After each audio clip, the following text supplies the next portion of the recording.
Жақсы іштер жүріп атат. Президент келгенден бері. Мына, кечекин эле айтайын. 2 күндөн бері мындай качан болду эле өмүрүбүздө? Болгон эмес. Рахмат. Рахмат сиз.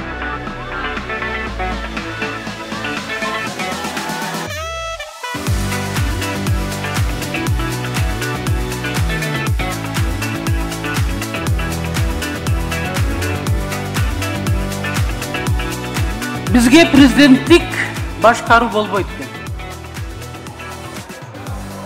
Башынан кандай кыйынчылык өтсө дагы, кимиси болбосун президенттик тактага жеткенде монстрга айланат экен.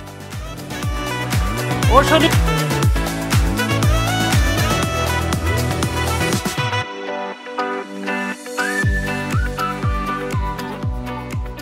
чыгарган азыр түрмөдө жаткан жанагы активисттердин көбү сиз түрмөдө жатканда ошолор чырылдап чыркырап сизди чыгарткан. Азыркы күндө мыйзамды сыйлабай камап койдуңар. Анан о жерде кой деген адамдарга айтып коеюн. Ушул кой, бул бийлик сону иштеп атат деп мактап ушу силер алып бардыңар. Ушул жанагы сиздин Даканса да коебу, кошоматчылар да коебу. Мына бу жердеги таза келген элдин үнүңүз.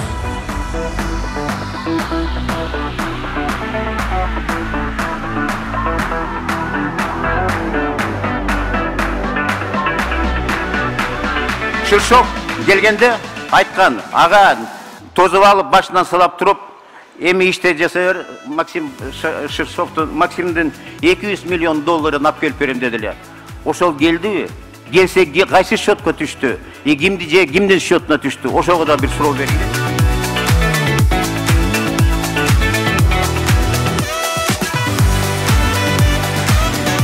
Эң кыйын суроо, эң кыйын, мен аны ушу силерге алдыңарга чыгып айткандан дагы тартынам, бирок айтыш керек болуп атат.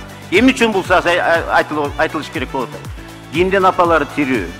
Жаштарга кайрыламын.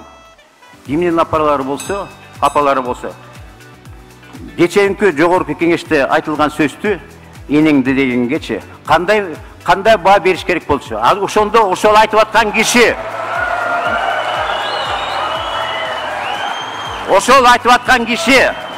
президент Садыр Жапаровду көзүнө илбей туруп, ошонун көзүнчө айтып иди.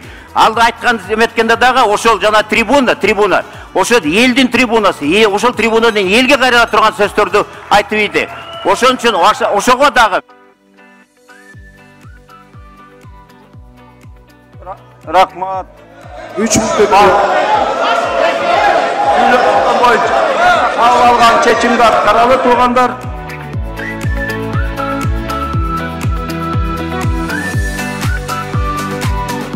Президентimiz урматтуу Садыр Нуркожоевич Жапаров.